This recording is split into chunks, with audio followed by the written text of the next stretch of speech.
Welcome to the Codecast podcast. Real-world insights for your daily medical coding and billing processes. And now, here's your host, Terry Fletcher. Hello, everyone, and welcome to the Codecast podcast. Today, my name is Terry Fletcher.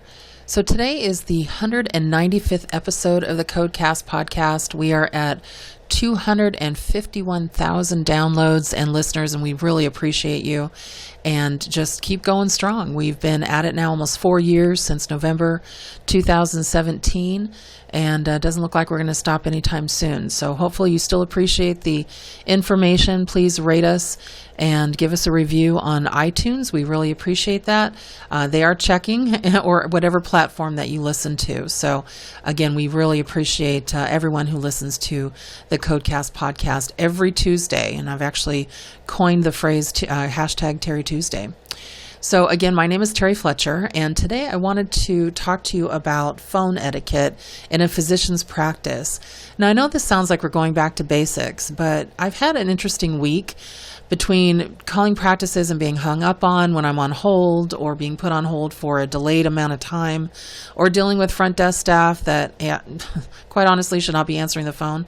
It was really time just to have a conversation. I felt very frustrated, and I know that I have physicians, coders, billers, administrators, and front desk people that listen to the Codecast, and hopefully this will give you some food for thought to take a look not only at your front office, but also if you're a front office person, to self-evaluate and realize that this is the first impression that you give patients, and your phone system is as well. So maybe it's not the staff, maybe it's the phone system.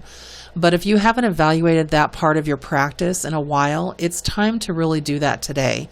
Let's really take the summer to not only catch up on our AR that we talked about, our accounts receivables we talked about last week, really looking at our coding situation and how compliant are we now that we're, mid-year and it's going to start changing to 2022 information. But it's time to take, some housekeeping inventory, and let's start with phone etiquette. It's so important, and let's face it, if you can't get that patient in the door, then you don't have a job. It doesn't matter what branch of the administrative site you are on, whether you're a coder, you're a biller, you're a front office, even if you're the physician. If you can't get patients in, or there's a blip or a problem in your front office, especially when it comes to the phone, then that should concern you. You're going to have a hard time keeping patients as well as getting patients. Also, for the billers and coders that are listening, take note to some of this information, because you also speak to patients on the phone about their patient statements and their out-of-pocket expense and things like that. So it's important for you as well to maybe take inventory and just take a look at your phone etiquette and make sure that it's up to par. So what I'd like to talk about here, and actually, again, I wanted to thank one of my colleagues at the NSCHBC, Reed Tinsley, because he put something out recently regarding this, and I was thinking about it, and I thought, this is a good article, and I have also, because of, again, the week I've had, I'm going to add to it and just kind of give you some personal experiences here that I just want you to see. So phone etiquette, really, this is your gateway to your medical office. It really isn't your front door. It's your voice on the phone, because most people usually dial in after they've been to your website. So for example, if you come across, on the phone as hurried, that's how people will think your practice is. I'm going to give you a couple of tactics and tips to help your practice come across as helpful, caring, friendly, and efficient. So in other words, how to improve your medical practice patient satisfaction. Actually, it's funny. I was talking to my daughter this morning, and we got into a little bit of a heated discussion. And adult kids are fun because they don't always listen to you, as you know. And my daughter can be a little bit, what's the word? I love her dearly, but she gets a little uppity, I guess is the word I'm looking for. But she was having problems in her apartment in Arizona because her dryer wasn't working. She's like, I've sent 4 emails and I've contacted the front office and so on and so on. And I'm listening to her as I'm rolling my eyes. And I'm just like, Summer, you need to calm down. If that's how you're talking to the front office staff or the maintenance staff, then they're going to be like, yeah, we'll get to her when we get to her. Instead of complaining like that, like you're an entitled person, why don't you go to the front office and say, hey, my dryer hasn't been working for a while now, and I have sent sent 4 emails over. I've also called the front office. Can you give me an ETA and when I can expect a maintenance person? I would really appreciate it. And she just it was quiet on the phone. She's like, okay. I'm like, I'm just saying that you need to not just come off so angry and entitled and make it sound like, they're wasting your time. Even though you're frustrated, you need to be very cautious with your tone. Otherwise, you're not going to get, what is the old saying? You get more, flies with honey or bees with honey than, you do by being rude. So first of all, if you have a system where you need to put patients on hold, ask callers permission to put them on hold. This may seem like a small gesture when it comes to patient satisfaction, but it can make a big difference to the person on the other end of the phone. So I know that, I've had a couple of front desk people who told me that they learned that the hard way when they were answering several lines at once and putting a person on hold that really was a physician without asking their permission. And then when they got back to them, asked the patient's name, they said firmly, and I'd like to talk to the doctor as soon as possible. And so, they basically said, what is your name? And they said, patient. I was like, ooh, okay. And actually the patient turned out to be one of the practice's new partners that just joined and decided not to join because of that. And so that person was put on hold for almost 10 minutes. You have to know who your audience is, and it's your patients. And it could be a physician. It could be in an emergency. So just picking up the phone and saying, hold please, is not good enough. Make sure that you ask permission and wait for them to respond. Also, give callers a heads up about how long they're going to be on hold. A short time is 1 to 30 seconds. If it's going to be any longer than that, tell the person it may be a couple of minutes until you get back to them. And in case of that situation, you can also give them the option, can I call you right back? Think about what's happening right now when you call an airline or you call your credit card company. They will say, the average wait time is 2 to who never knows long. I actually had a call recently. They said it's 42 minutes. I'm like, I'm not holding on for this. Or we can call you back. Please put in your number. So give your patients that option. The next tip would be follow through when you transfer calls. So when you transfer a call to someone to help them, make sure you give them a live person to answer. Otherwise, you're sending them to a voicemail. And this is a big key to patient satisfaction. Or get back to the caller to explain that the nurse must be away from their desk or the biller must be away from their desk, and ask if the nurse may call the person back or whoever you're referring to. And then also make sure you take a message and something to the patient saying, I'm going to go ahead and transfer you to the nurse's desk. If they're available, they will pick up the call. If not, you'll get a voicemail. But let me also have your phone number and your name so that I can also hand them the message. And that way you can let the patient know that you care about them. Now, it's up to you if you want to include the message on what they're calling about. You can ask that, and that way your nurse or your medical back office won't have to ask the patient to start over when they call, which could seem to be rude to the patient. But also, when a patient calls to speak to one of your clinicians, it's usually that they have something they don't want to talk to the front desk about. So that's up to you if you want to say that. But transferring calls and then the person just getting a voicemail, if they had time to call, then they think you have time to pick up, or at least acknowledge that they called. And since most calls aren't returned until the end of the day or the next day, then that's going to be pretty important.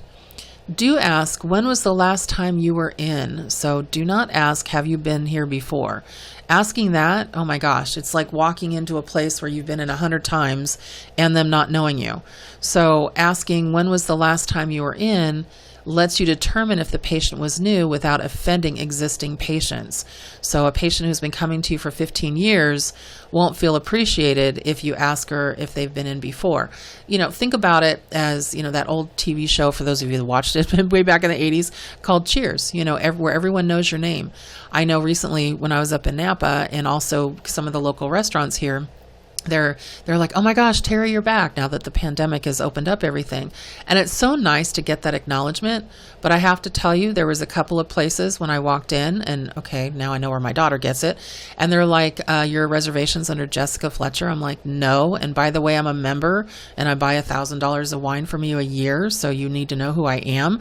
And I canceled that one wine club because I don't need somebody not to know who I am. And it was offensive.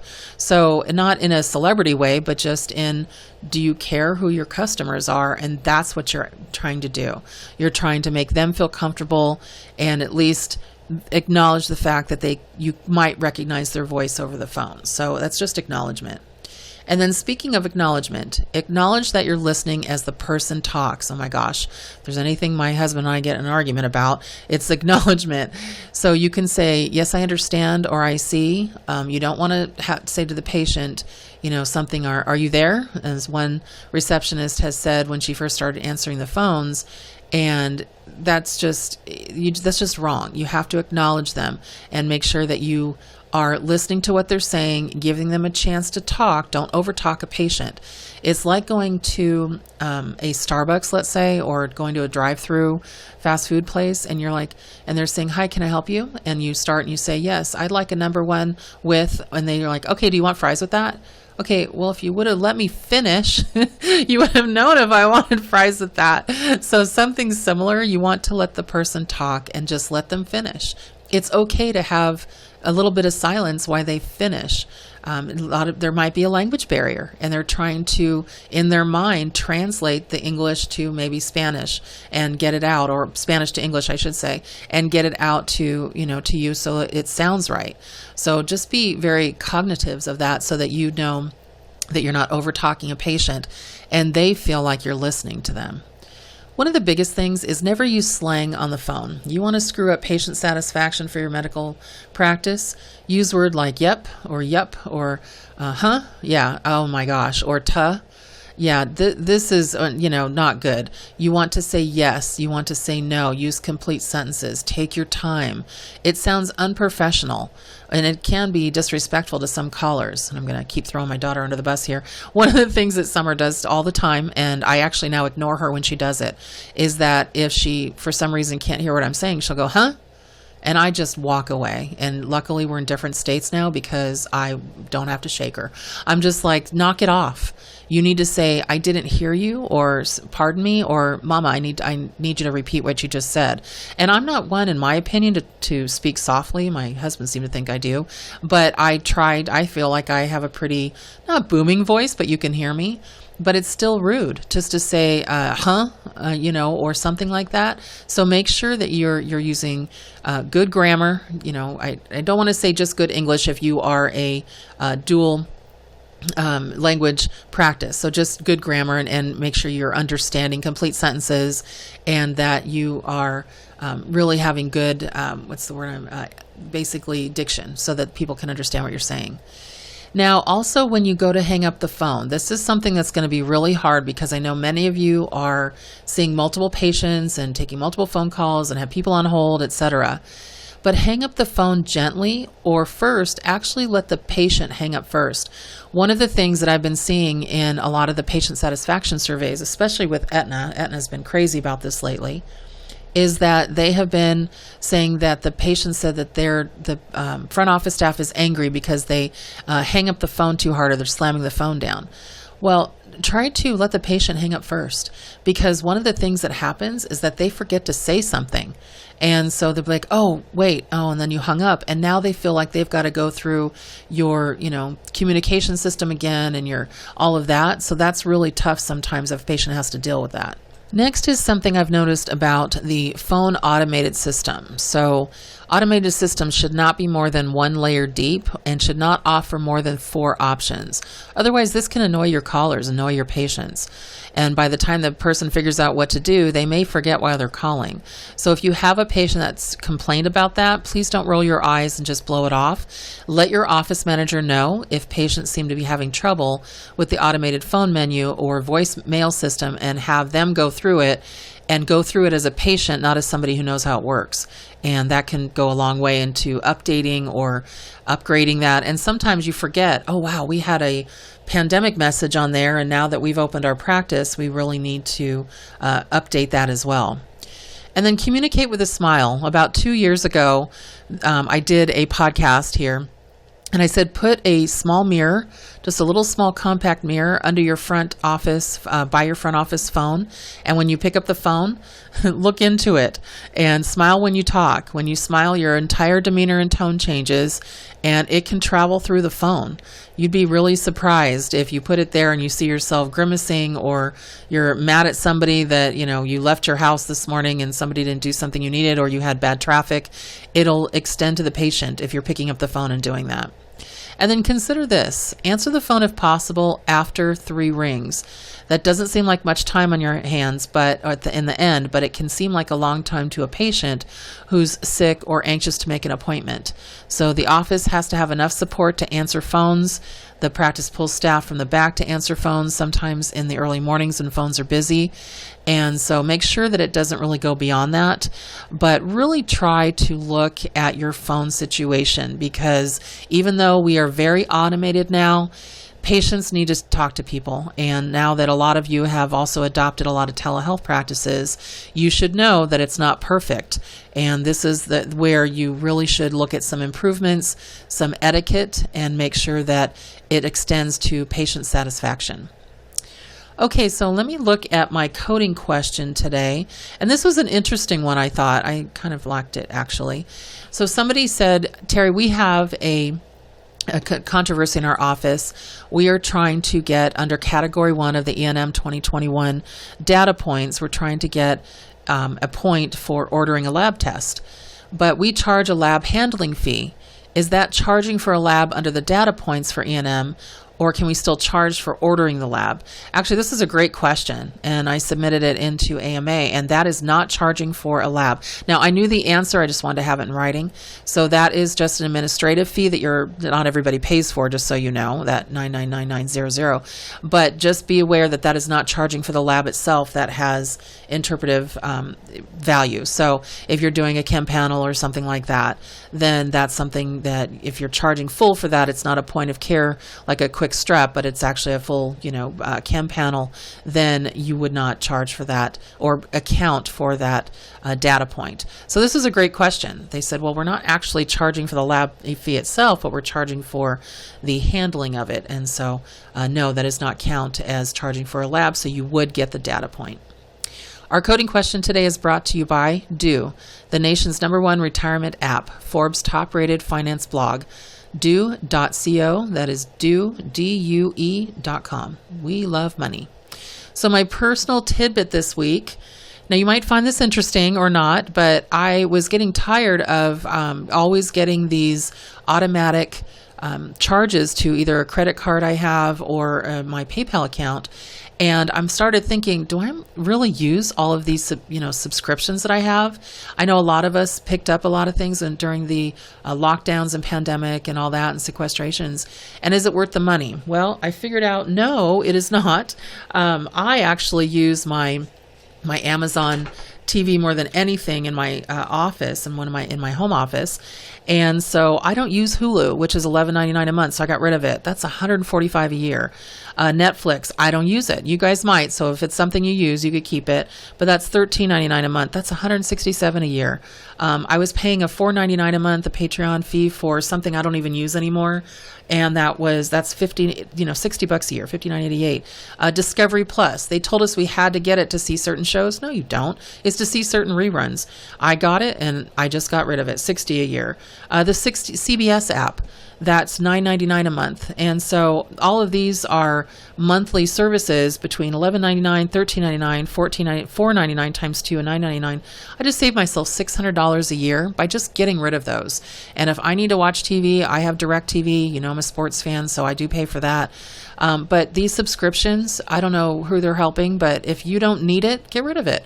Think of how much money it'll save you and what you have now for Christmas presents or Hanukkah presents or holiday stuff or your Starbucks coffee. I mean, let's face it, guys, we need our coffee. So anyway, just part of my personal tidbit this week, cleaning house and getting rid of charges that I don't need. You might want to take a look at that. And it's hard to do. You actually have to either go to your statement and click on that line item and find the place to email them, or you have to try and figure out what your password was. So it took me some time to get rid of a lot of these things, but I did, and now I feel very very free. So anyway, hopefully those of you have thought about that and think, you know what, I need to get rid of some of those too. Just think about it. You never know what you're not using. Well, that's it for me this week. So make it a great day. Make it a great rest of your week. And I'll talk to you next time on the Codecast podcast. For more information on medical coding, billing, auditing, and compliance, including how to hire Terry, follow Terry on Twitter at TerryCoder1 or visit her website at www.terryfletcher.net. Podcast producer Joe Kuzma. Music producer Dassassin Music.